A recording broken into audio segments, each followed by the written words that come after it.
రాష్ట్ర వ్యాప్తంగా చికెన్ షాపులన్నీ మూతపడ్డాయి. డీలర్లకు ఇవ్వాల్సిన పర్సెంటేజ్ని తగ్గించడంతో తెలంగాణ చికెన్ సెంటర్ల అసోసియేషన్ బంద్కు పిలుపునిచ్చింది. ఈ మేరకు చికెన్ షాపులు స్వచ్ఛందంగా బంద్ పాటిస్తున్నాయి.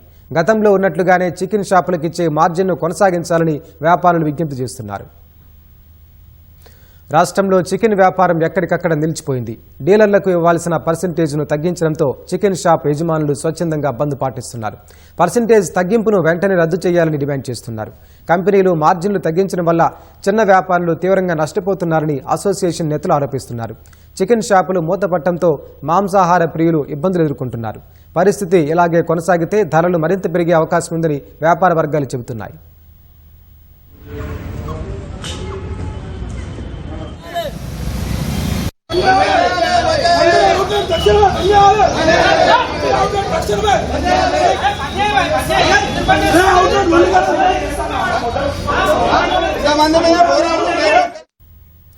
అసోసియేషన్ పిలుపుతో హైదరాబాద్లోని అనేక ప్రాంతాల్లో చికెన్ షాపులు మూతపడ్డాయి. అయితే కొన్ని ప్రాంతాల్లో షాపులు యథావిధిగా తెరుచుకోవడంతో ఉద్రిక్త పరిస్థితులు నెలకొన్నాయి.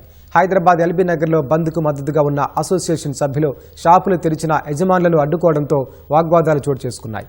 అందరూ ఐక్యంగా పోరాడితేనే న్యాయం జరుగుతుందని అసోసియేషన్ సభ్యులు అన్నారు. అయితే రోజువారీ వ్యాపారం ఆగిపోతే ఆర్థికంగా ఇబ్బందులు ఎదుర్కోవాల్సి వస్తుందని కొందరు షాప్ యజమానులు చెబుతున్నారు. కొన్ని చోట్ల తోపులాటలు జరగడంతో పోలీసులు పరిస్థితిని అదుపులోకి తీసుకొచ్చారు.